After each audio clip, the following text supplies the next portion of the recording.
Hello friends, मैं मोहित आज discuss करूंगा जनरेशन्स ऑफ कंप्यूटर। कंप्यूटर की जनरेशन्स क्या होती हैं।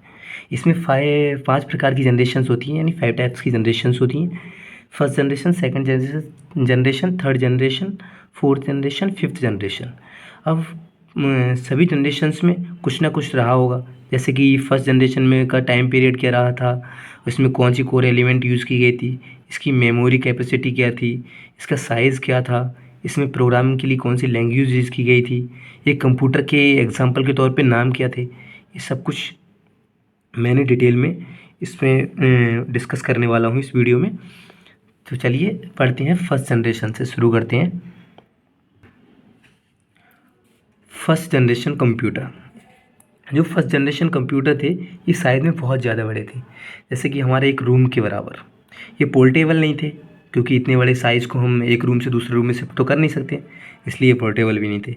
इनका टाइम पीरियड रहा था 1914 से 1956 तक, और इनमें सर्किटरी यानी कोर एलिमेंट के रूम पे वैक्यूम ट्यूब का यूज़ किया गया था। इनकी मेमोरी कैपेसिटी जो थी वो 20 KB की बराबर थी, 20 KB। प्रोसेसिंग स्पीड जो रही थी वो 300 इंस्टेंट पर सेकेंड रही थी। और इसमें हमने प्रोग्रामिंग के तौर पे कौन सी लैंग्वेज यूज़ की थी, वो हमारी असेंबली लैंग्वेज। जैसे असेंबली लैंग्वेज हमारी मशीन लेवल लैंग्वेज हो गई।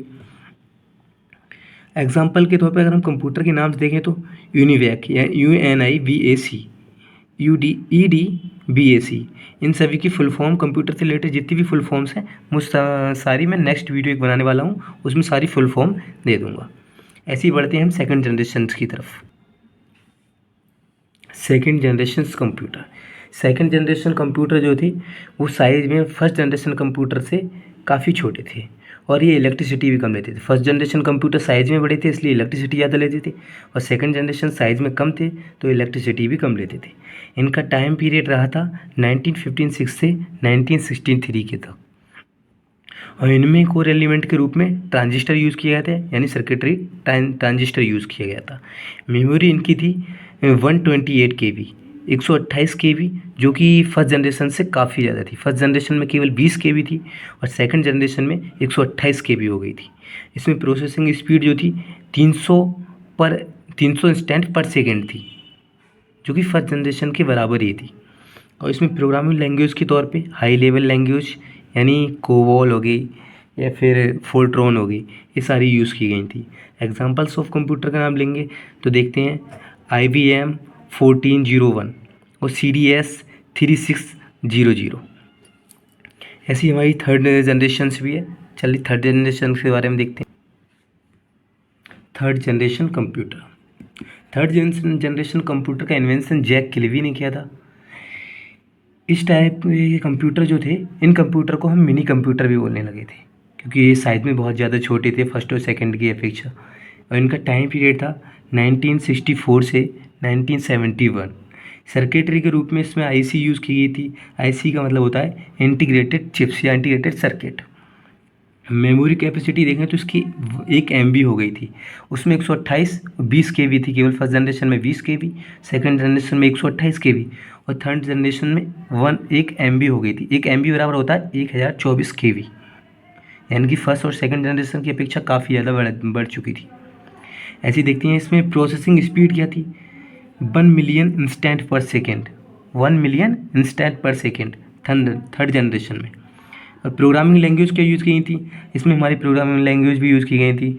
C हो गई, C++ हो गई, या DBMS के बारे में भी हम इसमें पढ़ते थे। एग्जाम्पल्स के तौर पर कंप्यूटर के बारे में देखें, हम कंप्यूटर के क्या नाम थे उस टाइम, कौन से कंप्यूटर था हम यूज़ करते थे। IBM 360 सीरीज़ हो गया, या फिर 1900 सीरीज़ हो गया। इस प्रकार हमारे थर्ड जनरेशन जो भी थे वो पोर्टेबल भी थे, क्योंकि ये छोटे कंप्यूटर थे हमारे साइज़ में।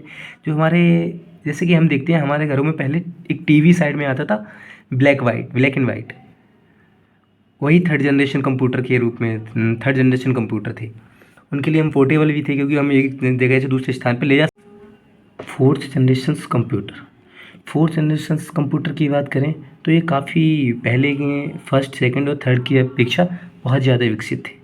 ये मिनी कंप्यूटर से भी छोटे थे। इनका टाइम पीरियड रहा था 1971 से 2010, इनकी सर्किटरी के रूप में यूज़ किया गया था micro processor, very large scale integration. हम मेमोरी कैपेसिटी इनकी सेमीकंडक्टर टाइप की थी जो कि बहुत ज़्यादा फास्ट थी, और उनमें प्रोसेसिंग स्पीड भी बहुत ज़्यादा फास्ट थी थर्ड जनरेशन। और जब थर्ड जनरेशन की अपेक्षा फास्ट थी तो फर्स्ट और सेकंड की अपेक्षा तो फास्ट होगी ही। और प्रोग्रामिंग लैंग्वेज इसमें यूज़ की गई थी, जैसे सी हो गई, C++ हो गई, जावा हो गई, और इसमें DBMS डेटाबेस मैनेजमेंट के बारे में भी पढ़ा गया जाता था। एग्जाम्पल के तौर पर अगर कंप्यूटर देखें हम तो पेंटियम सीरीज़ होगी, मल्टीमीडिया हो गया, ये सारे इसके एग्जाम्पल्स थे। इसी जनरेशन्स में हम डेस्कटॉप, लैपटॉप भी यूज़ करने लगे थे। ये जनरेशन्स हमारी डेस्कटॉप और लैपटॉप वाली थी। फोर्थ जनरेशन ये बहुत ज़्यादा छोटी और कम इलेक्ट्रिसिटी भी यूज़ बहुत कम लेती थी। आज प्रेजेंट टाइम में भी हम इसका बहुत ज़्यादा यूज़ करते हैं। नेक्स्ट हम पढ़ते हैं फिफ्थ जनरेशन्स, जो कि हमारी लास्ट जनरेशन्स है। फिफ्थ जनरेशन कंप्यूटर का टाइम पीरियड रहता 2010 से इन प्रेजेंट तक। अभी भी जो चल रही है वो फिफ्थ जनरेशन ही चल रही है। फिफ्थ जनरेशन में हमने जो सर्किटरी के रूप में यानी कोर एलिमेंट के रूप में यूज़ किया था तो वो था हमारा ULSI टेक्नोलॉजी। यानी ULSI का मतलब है ultra large scale integration technology, जो कि इसमें कोर एलिमेंट के रूप में यूज़ की गई थी। इसकी मेमोरी कैपेसिटी के बारे में बात करें तो वेरी लार्ज स्केल इंटीग्रेशन या अल्ट्रा लार्ज स्केल इंटीग्रेशन, यानी बहुत ज़्यादा मेमोरी है इसके पास में। जितना भी हमारे पास में डेटा है हम उतना डेटा स्टोर कर सकते हैं इस प्रकार के इस जनरेशन्स में। प्रोसेसिंग की बात करें, अगर प्रोसेसिंग स्पीड क्या थी फिफ्थ जनरेशन्स की, तो बहुत ही ज़्यादा फास्ट थी। यानी सभी जनरेशन्स के अपेक्षा इसकी स्पीड सबसे ज़्यादा फास्ट थी। प्रोग्रामिंग लैंग्वेज तो इसमें सभी लैंग्वेज यूज़ की जाती हैं, हाई लेवल लैंग्वेज जितनी भी लैंग्वेज हैं सारी यूज़ की जाती हैं, ऐसे C++, जावा, पाइथन, DBMS, .NET, ये सारी लैंग्वेज फिफ्थ जनरेशन्स में यूज़ की जाती हैं प्रोग्राम के लिए।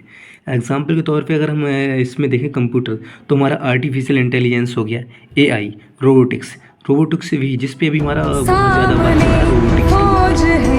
एक वीडियो बनाऊँगा रोबोटिक्स।